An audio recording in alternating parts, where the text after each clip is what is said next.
നമസ്കാരം. പ്രധാന വാർത്തകൾ. റെയ്ഡ് പൂർത്തിയായി. കൈക്കൂലി കേസിൽ എറണാകുളം ആർടിഒ അറസ്റ്റിൽ. എറണാകുളം ആർടിഒ എം ജർസന്റെ വീട്ടിലെ വിജിലൻസ് റെയ്ഡ് പൂർത്തിയായി. ജർസന്റെ അറസ്റ്റ് വിജിലൻസ് രേഖപ്പെടുത്തി. പ്രതിയെ ഇന്ന് ഉച്ചയ്ക്ക് ശേഷം കോടതിയിൽ ഹാജരാക്കും. 80 ലക്ഷത്തിലധികം രൂപയുടെ നിക്ഷേപമാണ് വിജിലൻസ് റെയ്ഡിൽ കണ്ടെത്തിയത്. 80ഓളം വിദേശ മദ്യക്കുപ്പികളും പിടികൂടിയിട്ടുണ്ട്. ഭൂസ്വത്ത് സംബന്ധിച്ച രേഖകളും കണ്ടെത്തി. 20 മണിക്കൂറിലധികമാണ് ഇയാളുടെ എളമക്കരയിലെ വീട്ടിൽ റെയ്ഡ് നീണ്ടുനിന്നത്. ബസിന്റെ താൽക്കാലിക പെർമിറ്റ് പുതുക്കുന്നതുമായി ബന്ധപ്പെട്ട് കൈക്കൂലി വാങ്ങിയെന്ന പരാതിയിലായിരുന്നു നടപടി. മാട്ടുപ്പെട്ടിയിൽ 3 വിദ്യാർത്ഥികളുടെ മരണത്തിനിടയാക്കിയ ബസ് അപകടം. ഡ്രൈവറുടെ അറസ്റ്റ് രേഖപ്പെടുത്തും.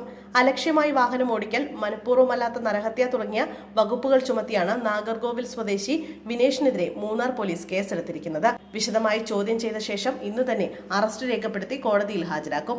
അപകടത്തിൽ മരിച്ച 3 വിദ്യാർത്ഥികളുടെ മൃതദേഹങ്ങൾ അടിമാലി താലൂക്ക് ആശുപത്രിയിൽ പോസ്റ്റ്മോർട്ടത്തിന് ശേഷം ഇന്ന് ബന്ധുക്കൾക്ക് വിട്ടുനൽകും. പരിക്കേറ്റ് മൂന്നാർ ടാറ്റ ജനറൽ ആശുപത്രിയിൽ ചികിത്സയിൽ കഴിയുന്നവരുടെ നില തൃപ്തികരമാണ്. ഇവരെ ഇന്ന് തന്നെ നാട്ടിലെത്തിക്കാനുള്ള നടപടികളും ഉണ്ടാകും. സംഭവത്തിൽ മോട്ടോർ വാഹന വകുപ്പും അന്വേഷണം തുടങ്ങിയിട്ടുണ്ട്. അശ്രദ്ധമായി വാഹനം ഓടിച്ചത് മൂലമാണ് അപകടം സംഭവിച്ചതെന്നാണ് പോലീസിന്റെ നിഗമനം. കന്യാകുമാരിയിൽ നിന്നും വിനോദയാത്രയ്ക്കെത്തിയ കോളേജ് വിദ്യാർത്ഥികൾ സഞ്ചരിച്ച ബസ്സാണ് അപകടത്തിൽപ്പെട്ടത്. ബ്രൂവറി ആരംഭിക്കാൻ സമ്മതിക്കില്ല. മുഖ്യമന്ത്രിയുമായി സംവാദത്തിന് തയ്യാറെന്ന് വി.ഡി. സതീശൻ. ഒയാസിസ് വന്നത് അഴിമതിയുടെ വഴിയിലൂടെയാണെന്നും പ്രതിപക്ഷ നേതാവ് ആരോപിച്ചു. ബ്രൂവറിക്ക് കോള കമ്പനിയേക്കാൾ വെള്ളം ആവശ്യമാണെന്നും മലമ്പുഴയിൽ ആവശ്യത്തിന് വെള്ളമില്ലെന്നും വി.ഡി. സതീശൻ ചൂണ്ടിക്കാണിച്ചു.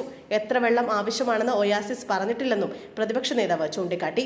ബ്രൂവറി വിഷയത്തിൽ മുഖ്യമന്ത്രിയുമായി സംവാദത്തിന് തയ്യാറാണെന്നും അദ്ദേഹം വ്യക്തമാക്കി. സമയവും തീയതിയും മുഖ്യമന്ത്രി തീരുമാനിക്കട്ടെ എന്ന് പ്രതികരിച്ച പ്രതിപക്ഷ നേതാവ് താൻ ഇതുവരെ ആരെയും സംവാദത്തിന് വെല്ലുവിളിച്ചിട്ടില്ലെന്നും ചൂണ്ടിക്കാണിച്ചു. ബ്രൂവറി വിഷയത്തിൽ CPI-ക്കെതിരെയും പ്രതിപക്ഷ നേതാവ് രംഗത്തെത്തി. യമൻ സ്മാരകത്തിൽ CPI-യെ അപമാനിച്ചുവെന്ന് പറഞ്ഞ പ്രതിപക്ഷ നേതാവ് CPI നിലപാടില്ലാത്ത പാർട്ടിയായി മാറിയെന്നും കുറ്റപ്പെടുത്തി. വാളാട് കാറും ബൈക്കും തമ്മിൽ കൂട്ടിയിടിച്ച് യുവാവിന്റെ ദാരുണാന്ത്യം. വാളാട് സ്വദേശി ജഗനാണ് അപകടത്തിൽ മരിച്ചത്. കാറും ബൈക്കും കൂട്ടിയിടിച്ചാണ് അപകടം നടന്നത്. വാളാട് ക്ഷേത്രത്തിൽ ഉത്സവം കാണാൻ എത്തിയവരുടെ വാഹനമാണ് അപകടത്തിൽപ്പെട്ടത്. അപകടത്തിൽ മറ്റൊരാൾക്ക് ഗുരുതരമായി പരിക്ക് പറ്റുകയും ചെയ്തു. അതേസമയം അപകടം നടന്ന സമയത്ത് സ്ഥലത്തുണ്ടായിരുന്ന പോലീസുകാർ പരിക്ക് പറ്റിയവരെ പോലീസ് വാഹനത്തിൽ കയറ്റി ആശുപത്രി എത്തിച്ചില്ലെന്നും ആരോപണമുണ്ട്. KV തോമസിനും വാരിക്കോരി. യാത്രാഭത്ത ഉയർത്താൻ നിർദ്ദേശം. കേരളത്തിന്റെ ദില്ലിയിലെ പ്രതിനിധി KV തോമസിന്റെ യാത്രാഭത്ത ഉയർത്താൻ നിർദ്ദേശം. പ്രതിവർഷ തുക 5 ലക്ഷത്തിൽ നിന്നും 11.31 ലക്ഷം ആക്കാൻ പൊതുഭരണ വകുപ്പ് ധനവകുപ്പിന് ശുപാർശ നൽകി. നേരത്തെ KV തോമസിന് യാത്രാഭത്തയായി പ്രതിവർഷം 5 ലക്ഷം രൂപയായിരുന്നു തുക അനുവദിച്ചിരുന്നത്. എന്നാൽ യാത്രാ ആവശ്യങ്ങൾക്ക് വേണ്ടി ചെലവാക്കുന്ന തുക 6.31 ലക്ഷമാണെന്നും അതുകൊണ്ട് യാത്രാഭത്ത കൂട്ടണമെന്നുമായിരുന്നു ആവശ്യം.